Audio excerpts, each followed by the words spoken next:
Bonjour et bienvenue dans cette vidéo, je suis Cécile de leo-manos.com et aujourd'hui on va voir comment aider nos enfants à être plus positifs et plus optimistes. Alors c'est une question qui m'a été posée par Marie-Soleil. Salut Marie-Soleil, j'ai eu le plaisir de la rencontrer donc ça me fait plaisir d'avoir cette question. Marie-Soleil qui nous dit: j'ai deux enfants vraiment différents.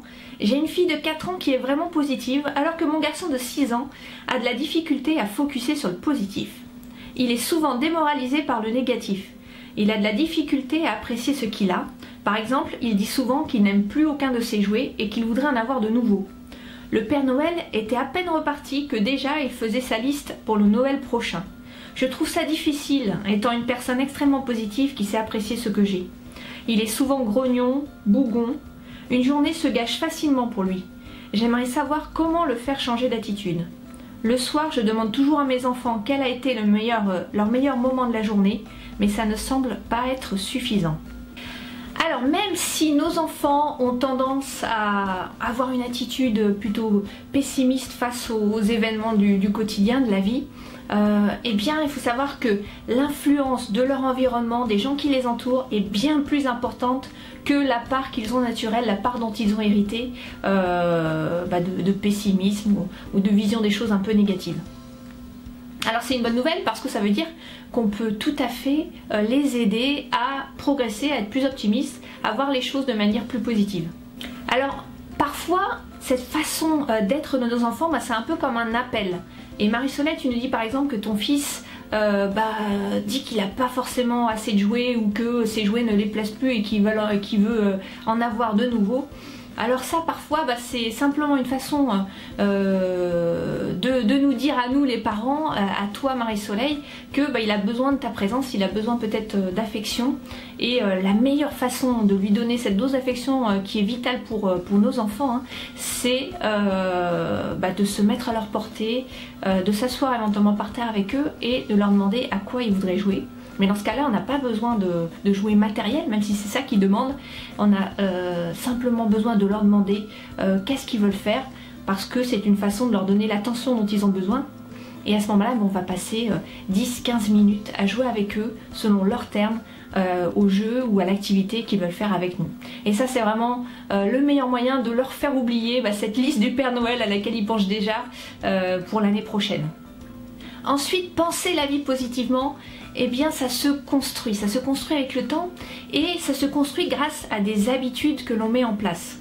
Des habitudes au niveau physique, on sait par exemple que quand on est un petit peu déprimé, eh bien la meilleure façon de changer d'état émotionnel, eh bien c'est de bouger, de faire des activités physiques. On sait que ça a vraiment une influence importante sur notre mental.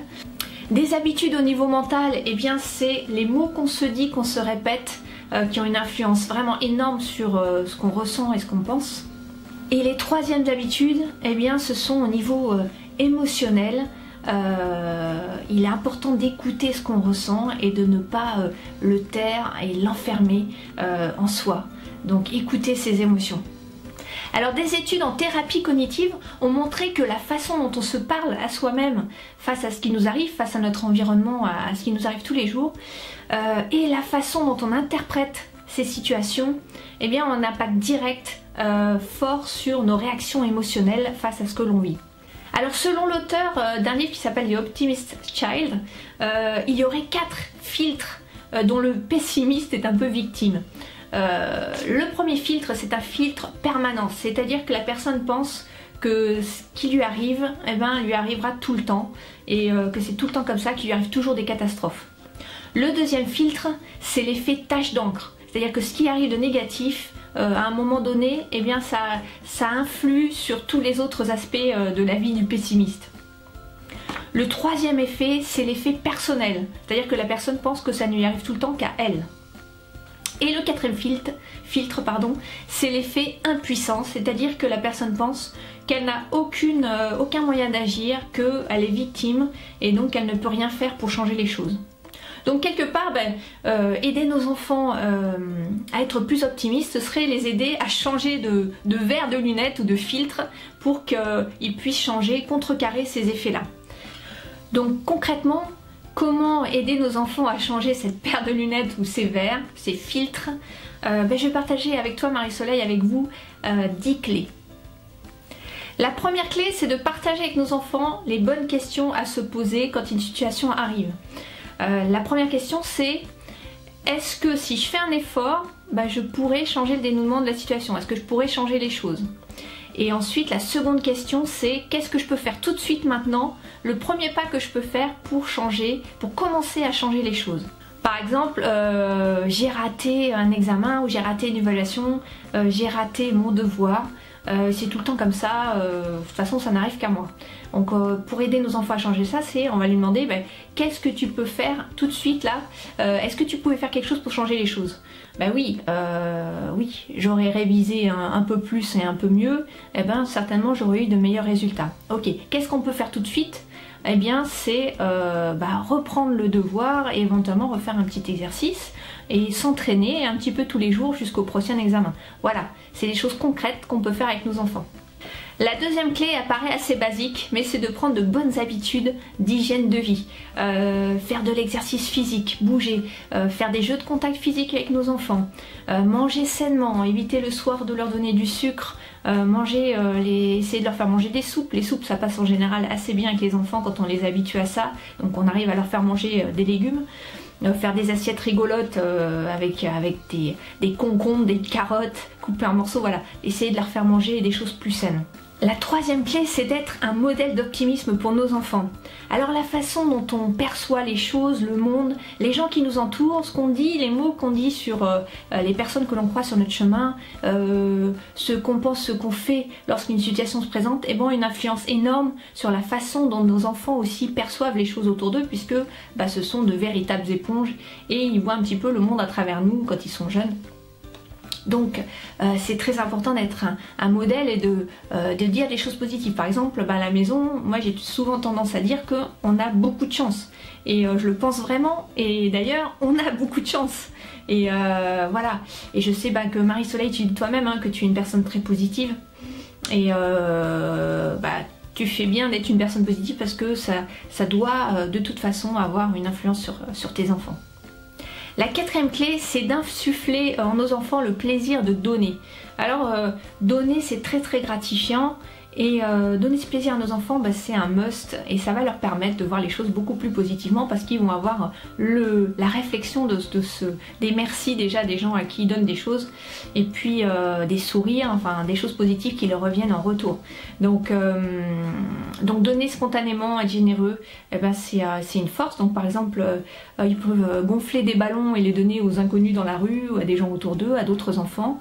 On peut leur demander de faire des dessins et de les offrir aux gens autour d'eux, préparer des petits mots doux ou des dessins encore une fois pour les membres de la famille, voilà, faire toutes ces choses spontanées, prendre cette habitude de penser aux autres et de leur donner quelque chose. Ça peut être aussi donner simplement de leur temps, passer par exemple un petit coup de fil à leurs grands-parents ou à leurs cousins, à leurs cousines, voilà, un membre de la famille ou un ami. La cinquième clé, c'est d'écouter de la musique, d'écouter une chanson ou encore d'aller faire une balade dans la nature.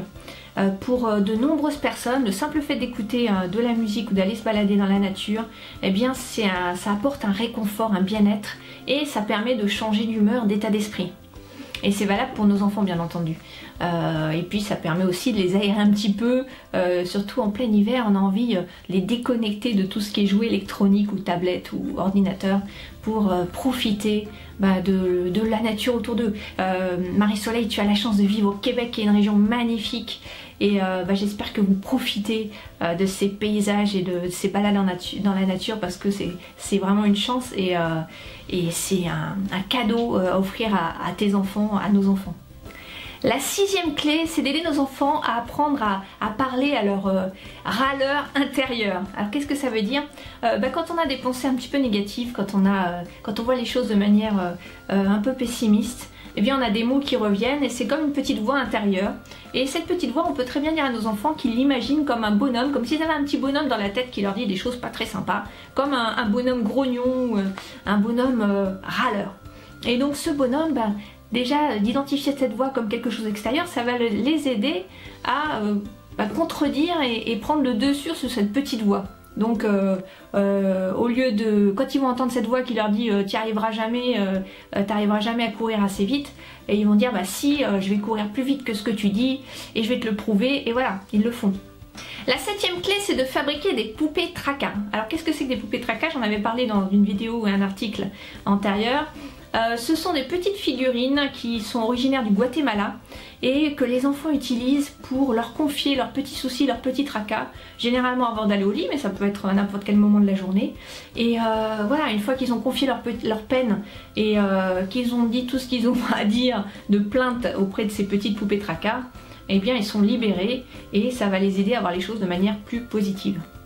La 8e clé, c'est de tenir un journal des petits bonheurs quotidiens ou des petites réussites quotidiennes ou des gros accomplissements, peu importe, hein, on peut y mettre tout ce qu'on veut de positif.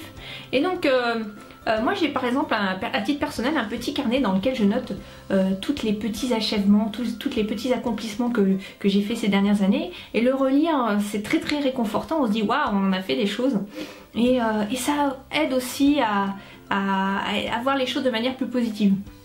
Donc on peut très bien imaginer ça avec nos enfants, ils vont tenir on va aller acheter avec eux un carnet de leur choix et ils vont noter toutes les petites choses sympas qui leur sont arrivées dans la journée. La 9e clé, c'est de créer une affiche avec des dessins ou des mots positifs, des cœurs, des mots d'amour qu'on va mettre à poser sur le mur de leur chambre ou dans le salon, peu importe, mais c'est quelque chose qu'on va avoir sous les yeux tout le temps et ça aide encore une fois à se donner des petites pensées positives parce qu'on a des jolis mots positifs sous les yeux. Et la 10e clé, eh bien j'y tiens particulièrement parce que c'est la clé de la gratitude, c'est-à-dire de dire merci, merci pour ce qu'on a. Alors ça aussi c'est une habitude à prendre, moi je le fais très régulièrement à titre personnel et avec ma fille. Avant d'aller au lit, on dit merci pour ce qui nous est arrivé dans la journée. Et aujourd'hui, ma fille, elle a des tonnes de choses pour lesquelles elle a envie de dire merci le soir, ce qui n'était pas forcément le cas au tout début quand on l'a pratiqué. Donc ça prouve vraiment que c'est une habitude et que une habitude, ça permet de faire les choses de manière un peu automatique et donc de trouver plein d'exemples pour lesquels on a envie de dire merci. Et voilà, toutes ces clés participent à aider nos enfants à voir les choses de manière plus positive. J'espère, Marie-Soleil, que ça t'aide et j'espère que ça vous aide. En complément de cette vidéo, vous pouvez aller télécharger mon guide avec mes meilleures astuces ludiques sur le blog, sur le lien qui s'affiche sur la vidéo. Et également, vous pouvez aller voir l'article qui est lié à cette vidéo sur lequel vous trouverez des informations complémentaires. Voilà, merci d'avoir suivi cette vidéo. On t'embrasse Marie-Soleil, on embrasse tes enfants et je vous dis à très bientôt sur leo-merrose.com. Ciao.